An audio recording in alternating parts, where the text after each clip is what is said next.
হঠাৎই ভয়ের পরিবেশ তৈরি হয়েছিল। সন্ধে হওয়া মাত্রই যে যার নিজের বাড়িতে ঢুকে পড়ত। কেউ কাউকে যতই ডাকুক না কেন, যতই মিনতি করুক, কেউ নিজের বাড়ির দরজা খুলত না। এমনকি তাদের আপনজন কেউ ডাকলেও তারা দরজা খুলত না। একদিন ওই গ্রামে শহর থেকে এক পরিবার ছুটি কাটাতে নিজেদের বাড়িতে এলো। তাদের এক সন্তান ছিল, নাম হলো গোলু। যেমন তার নাম তেমনি তাকে দেখতে। আসা মাত্রই গোটা গ্রাম জুড়ে সে দুষ্টুমি করে বেড়াতে লাগলো। কিন্তু সন্ধে হওয়া মাত্রই যেই না সবাই নিজের নিজের বাড়িতে ঢুকে দরজা বন্ধ করে দিল, গোলু তখন চিন্তায় পড়ে গেল।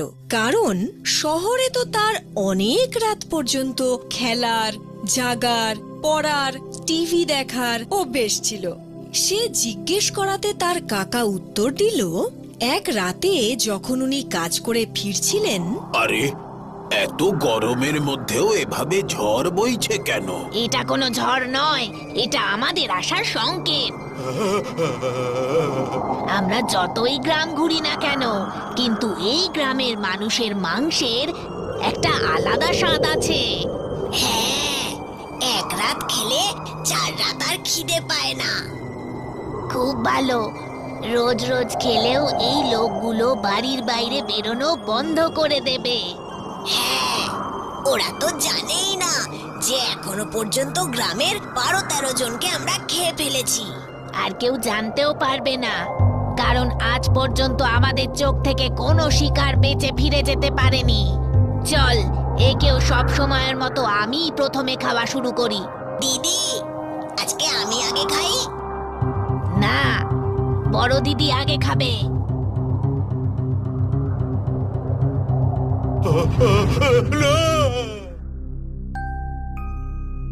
কাকার এই কথা শুনে কাকা এবং গ্রামবাসীদের ওপর গোলুর খুব মায়া হলো।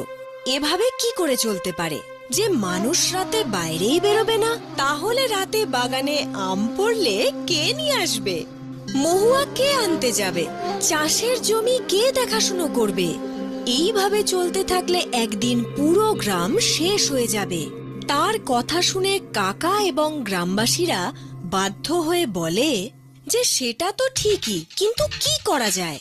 কিন্তু গোলু 2 রাত ঘুমোতে পারল না, আর বারবার তার কাকার বলা কথাগুলো মনে করতে লাগলো, আর কি উপায় বের করা যায় ভাবতে লাগলো। আর এক রাতে কিছু একটা ভেবে ও চুপি চুপি বাড়ি থেকে বেরিয়ে পড়ল।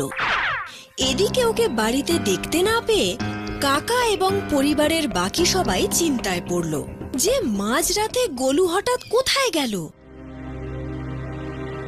বাহ, অনেকদিন পরে এক ছোট্ট নরম তুলতুলে মানুষ সামনে এলো। হ্যাঁ, আজকের রাতে উৎসব হবে গো দিদি। ওকে আমি এক্ষুনি শিকার করছি। না, বড় দিদি আগে খাবে। না, তোমরা আমায় খেতে পারবে না। কেন? তুই কি পাথর দিয়ে তৈরি?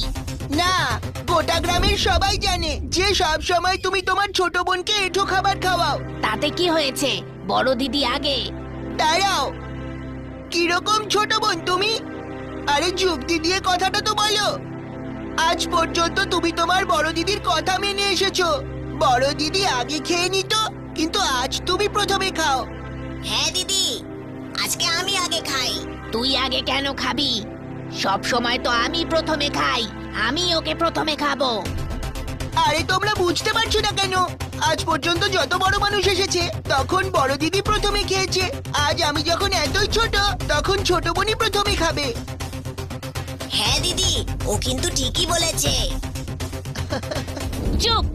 বড় দিদির কথা না শুনে একটা ছোট্ট বাচ্চার কথা শুনছিস? বাচ্চাটা ঠিকই বলেছে, আজকে আমি আগে খাবো।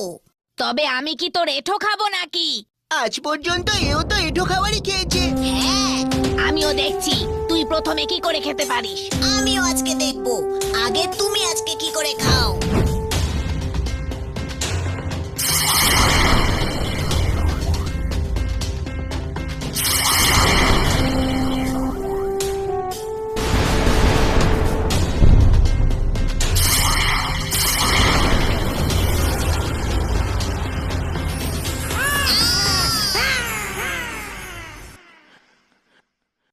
আরে আমাদের ডাইনির জীবন এই দাঁত আর নখের ওপরেই তো বেঁচে আছে।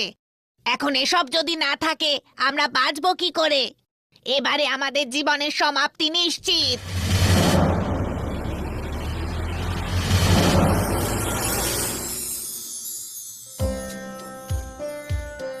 আরে গোলু বাবা, তুমি ঠিক আছো তো? হ্যাঁ কাকা, ওই দেখো তোমাদের ডাইনি কেমন জলের মতো তরল হয়ে গেল। হ্যাঁ, আমরা দেখেছি বাবা।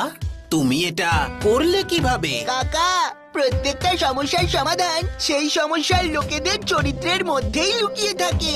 তুমি বলেছিলে যে দুজন ডাইনির মধ্যে কে প্রথমে খাবে সেই কথা হয়েছিল, আর বড় দিদি প্রথমে খেয়ে নেয়। আমি বুঝতে পেরেছিলাম ও সব সময় প্রথমে খাবার কথাই বলে থাকে হয়তো, আর ছোট বোনের ইচ্ছা কখনোই পূরণ হয় না। ব্যাস, আমি ওদের দুজনের দুর্বলতাই কাজে লাগিয়ে দিলাম। এই শুনে গোলুর কাকাই শুধু নয়, সব গ্রামবাসীরা খুশি হয়ে গেল। অবশেষে আজকে গোলুর জন্য দুই ভয়ঙ্কর ডাইনির হাত থেকে তারা মুক্তি পেল।